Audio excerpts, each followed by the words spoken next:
여러분 안녕하십니까? 천정호TV의 천정호입니다. 오늘은 바이든 행정부가 트럼프가 당했던 것처럼 김정은의 사기극에 당하지 않을 방법이 있는지 이걸 한번 살펴보겠습니다.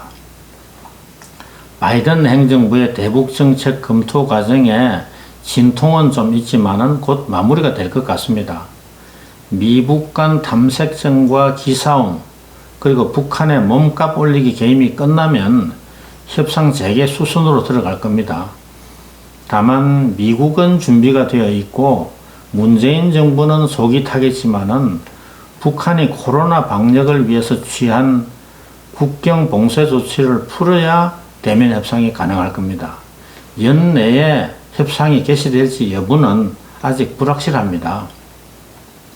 바이든 행정부의 대북정책 검토가 완료되어도 기본 원칙과 방향 외에 세부 내용을 공개하지는 않을 겁니다. 다만 지금까지 확인된 것은 북한의 완전한 비핵화를 궁극적 목표로 설정했다는 겁니다. 이건 지난 4월 16일 미일 정상 공동성명에 명시가 되어 있죠. 그러나 목표가 아무리 야무져도 실제로 비핵화 진도가 어디까지 나갈 수 있을지는 미국이 보유한 협상 레버리지 그리고 이걸 활용할 전략에 달려 있습니다. 미국은 북한의 운명을 좌지우지할 막강한 레버리지를 갖고 있는 반면에 북한은 가혹한 경제 제재에다가 설상가상으로 국경 봉쇄에 따른 타격 그리고 자연재해까지 겹쳐서 고난의 행군 이후 최악의 경제난에 시달리고 있습니다. 김정은이 자력갱생으로 정면 돌파하자고 큰소리 치고 있지만은 이건 너무 힘들어 못 살겠다는 비명소리나 다름없습니다. 제재 해제 외에는 출구가 없다는 걸 보여주는 거죠. 협상 레버리지만 두고 본다면 이런 북한이 어떻게 초강대국 미국의 적수가 될 수 있겠습니까? 그런데도 북한은 지난 30년간 핵미사일 카드 하나로 미국과의 게임에서 전혀 밀리지 않고 용하게 버텨왔을 뿐 아니라 미국까지 날아갈 ICBM까지 개발하는 그런 기적같은 성과를 거뒀습니다. 북한의 지략도 비범하지만은 핵을 위해서 수십 년간 민생을 희생할 수 있는 집념과 뚝심도 노벨상감이죠. 거기에다가 어설프기 짝이 없는 미국의 협상 전략 그리고 집중력과 뒤심의 부족도 큰 몫을 했습니다. 미국은 영변단지를 두고 같은 말을 두 번 사는 일은 없을 것이라고 호언장담을 해왔지만은 북한은 죽은 말도 새말값을 받고 미국에 팔 수 있는 그런 신통력을 보여줬습니다. 그런데 북한이 노리는 궁극적 목표는 뭘까요? 핵도 갖고 경제발전도 이루는 거죠. 핵이 아무리 많아도 민생 문제를 해결하지 못하면 언젠가는 체제가 무너질 수밖에 없습니다. 그래서 핵을 충분히 확보한 다음에는 경제발전에 꼭 필요한 범위 내에서 핵 능력의 제한이나 축소는 받아들일 수밖에 없을 겁니다. 이러한 목표를 달성하기 위한 전략은 뭘까요? 영변 안팎에 산재한 핵물질 생산 시설을 내주고 그 대가로 제재 해제를 받아내면 이미 생산해서 보유하고 있는 핵무기와 핵물질을 굳힐 수가 있습니다.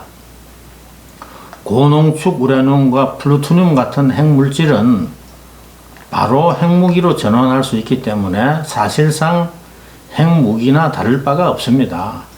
제재 해제로 경제가 살아나면 핵 폐기 압박에 대항할 체력을 회복할 수도 있습니다. 한미 정보 당국의 평가대로 북한이 이미 최소한 30개 이상의 핵무기를 확보했다면 영변 안팎에 있는 우라늄 농축 시설과 원자로 재처리 시설 같은 것은 모두 포기해도 아까울 게 하나도 없습니다.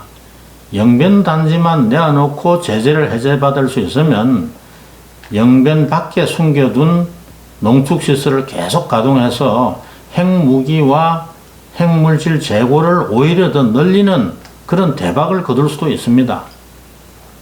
북한이 2년 전 하노이 미북 정상회담에서 천금 같은 딜의 기회를 놓친 것은 이런 대박의 유혹을 이기지 못하고 과욕을 부렸기 때문입니다. 트럼프의 약점을 이용해서 꼭 먹고 알도 먹겠다는 그런 심보로 나갔다가 허탕치고 빈손으로 돌아온 거죠. 바이든 행정부도 이런 술책에는 넘어가지 않을 겁니다. 그러면 북한은 어떻게 할까요? 영변 밖에 숨겨놓은 핵시설 한두 개를 더 얹어서 소위 영변 플러스 알파를 내놓으면서 핵무기와 핵물질을 지키는 그런 전술로 후퇴할 겁니다. 이러한 북한의 현란한 협상 전술에 미국이 다시 우롱당하지 않으려면 어떻게 해야 할까요? 첫째, 북한의 핵물질 생산 동결이 시급하다고 여기에만 매달리다가 북한이 이미 보유한 핵무기와 핵물질의 폐기를 뒤로 미루는 그런 우를 범하지 말아야 합니다. 이런 실책을 피하려면 어떻게 해야 할까요? 미국의 손에 들어있는 카드 가운데 북한이 가장 절박하고 탐을 내는 게 제재 해제인데 이걸 핵무기와 핵물질의 반출과 연계해야죠. 문재인 대통령의 외교안보 참모들은 영변 단지만 해도 북한 핵 능력의 80%는 된다고 주장해왔죠. 북한이 영변 단지뿐 아니라 영변 밖에 숨겨놓은 핵물질 생산 시설까지 보태서 북한 핵 능력의 80%라고 주장한다고 칩시다. 그렇다면 이미 생산한 핵무기와 핵물질 재고는 전체 핵 능력의 20%밖에 안 된다는 소리 아닙니까? 북한은 자기들이 보유한 핵 능력 가운데 80%에 해당하는 핵물질 생산 시설을 다 내줄 테니까 제재를 모두 해제해 달라 이렇게 나올 겁니다. 이럴 때 미국은 어떻게 나가야 될까요? 그렇게 소중한 핵시설을 왜 벌써 내놓으라고 그러냐? 당신들이 가진 핵 자산의 80%씩이나 처음부터 내놓으라는 게 아니다. 그런 귀한 물건은 더 갖고 있다가 맨 나중에 내놓아도 된다. 그 대신 나머지 20%인 핵무기와 핵물질만 내어주면 제재는 당장 해제해 주겠다. 제재 해제야말로 우리가 가진 협상 자산의 80%가 넘는데 당신들이 20%만 내주면 우린 80%를 내줄 수 있다. 이렇게 역공하면 됩니다. 북한이 이런 제안에 응할까요? 물론 받아들일 리는 없죠. 북한이 핵물질 생산 시설이 핵 자산의 80%라고 주장하지만은 실제로는 이게 20%도 안 된다는 걸 왜 모르겠습니까? 북한이 지금 갖고 있는 핵무기가 30개든 50개든 이건 당장 사용할 수 있는 겁니다. 핵물질 생산 시설을 계속 가동하더라도 이만한 수량의 핵무기를 다시 만드는데 10년도 더 걸릴 수가 있습니다. 지금 당장 사용할 수 있는 핵무기가 앞으로 10년간에 걸쳐서 만들 핵무기보다 몇 배의 가치가 더 있는 건데 그걸 왜 내놓겠습니까? 그런데 북한이 미국의 이런 제안을 거부하면 영변 플러스 알파로 사기극을 벌이려던 게 들통이 나는 겁니다. 그렇게 되면 핵 동결로 바가지를 씌워서 제재 해제를 요구할 명분은 없어집니다. 핵무기와 핵물질을 제재 해제와 바꾸자는데 반대할 근거와 명분도 없어지는 겁니다. 빅딜을 통한 일괄 타결이냐 스몰 딜을 통한 단계적 접근이냐가 중요한 게 아닙니다. 북한의 핵무기와 핵물질을 하루라도 먼저 폐기할 수 있는 딜이 좋은 딜입니다. 빅딜에 매달리느라 몇 년 또 허송하는 사이에 북한이 핵무기 수십 개 더 만들도록 방치하는 것보다는 스몰 딜로 핵무기 보유량을 줄일 수 있다면 그게 더 좋은 거죠. 미국이 사기당하지 않을 두 번째 방법은 북한이 핵 폐기를 개시할 때까지는 대북 제재 이행에 틈이 생기지 않도록 하는 겁니다. 김정은이 핵과 정권 유지 가운데 양자택일의 상황으로 몰리지 않는 한 순순히 핵을 내려놓을 이유는 만무합니다.